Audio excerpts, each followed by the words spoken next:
The Kaiser Family Foundation presents Health08.org, election news, analysis, and events.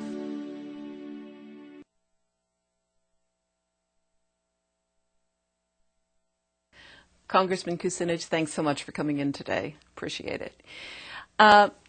You are one of the few, if only, candidates advocating for a single-payer health system. Before we get to the details of how it would work, what's the philosophical underpinning of why you like that idea? That everyone has a basic right to health care. That in a democratic society, health care is a right, not a privilege. And that for-profit health care precludes 46 million Americans from having any insurance, and there's another 50 million Americans underinsured. So how does it work? Is it kind of Medicare for all? Yeah, that's exactly what it is, Jackie. It's Medicare for all, and it's a bill that I'm the co-author of, H.R. 676, that now has 72 members of Congress as co-sponsors, over 14,000 physicians, hundreds of labor unions. It's a national movement, and frankly, this is a major domestic policy issue in this 2008 presidential race. So somebody needs only to live in the United States, sign up, and they get health care. Right. Just like every other industrialized nation in the world, all Americans would be covered. And the fact of the matter is, we're already paying for a universal standard of care. We're not getting it. Americans spend about $2.2 trillion a year for health. Now, if all that money went for health care, we'd have enough to cover everything plus vision care, dental care, mental health, prescription drug, long-term care. But 31 cents on a dollar goes for the activities of the for-profit system. So over $600 billion a year goes for the for-profit insurance companies. And frankly, I don't believe that that's the appropriate way to proceed. And I think Michael Moore's movie Sicko made the point on that. Well, how much does your plan cost? My plan costs $2.2 trillion, and which is the money that's already spent. I'm saying we use the money, all the money in the system, for Medicare for all. No more for-profit health care. Many of the candidates who you're in this race with are making much more incremental proposals. Yours is a wholesale conversion of the system. Don't you need some incremental steps to get there, if ever, given the political dynamics? Well, actually, your question is so important because you just said the contingent phrase, given the political dynamics. Senator Obama, Clinton, and Edwards have all decried the political dynamics. They say these insurance companies have such control over the Congress. Well, you know what?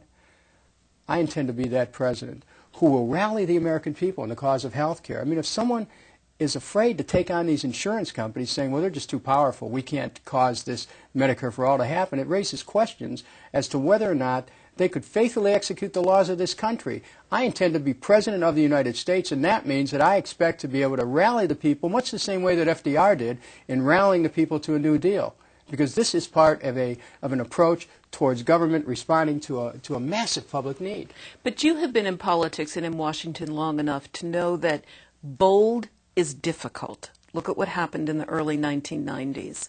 So give me some specifics beyond rallying the public, which is different than rallying Capitol Hill, about breaking the political paralysis to get where you want to be. Well, bold is difficult and money is easy in Washington. And when people go against the public interest, they get their hands filled with a lot of campaign cash. That's the story of Washington, D.C. But if you look back to the days of FDR, when he rallied the American people for a program, for a New Deal, he was able to bring in a massive change in the United States Congress. And frankly, I think this health care need is so compelling that the American people would be willing to elect people to the Congress just on that issue alone. And so I expect in the general election to rally the American people. In the primaries, I'm communicating the real difference that exists between myself and every other one of the candidates. There is no other candidate who is the recognition of this profound social and economic need of health care for all. The way you describe your plan, the emphasis is more on access to health care, access to health insurance. And affordability. And affordability. But what do you do about bringing down the health care costs? Well, the health care costs right now are being driven by the fact that 31 cents on a dollar goes for profit. You take the for-profit motive on, you bring the cost down, and then what you have is the money that's available you use for care. The problem with affordability is that with the private for-profit healthcare system, people are just locked into a system of premiums, co-pays, and deductibles. There is no one, I don't care how much money you have, who can afford the increasing premiums, co-pays, and deductibles. So what I'm saying is that with Medicare for All, no more premiums, no more co-pays, no more deductibles. People will have the chance to have affordable and accessible health care and the doctor of their choice. Is there rationing in No, your not plan? at all. As a matter of fact, we have rationing right now. It's rationing based on ability to pay. 46 million Americans who have no health insurance. You want to talk about rationing? My God, they're standing in the streets and they can't get in.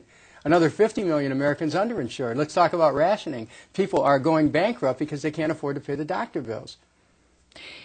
If you don't make it all the way, what other plan that's out there that's being talked about would be your second choice? None, because what we have is that you have the Democratic version of privatization and a Republican version of privatization. And frankly, neither of them are acceptable. This is about the health care needs of the American people. Let me tell you a story that hasn't really been well known. In 2000, I brought this same proposal to the Democratic Platform Committee, which met in Cleveland. It was rejected because these private health insurance had contributed to the Democratic presidential ticket. That's a fact. I took the same proposal in 2004. It was rejected again because of the influence of these private insurance companies on the Democratic ticket.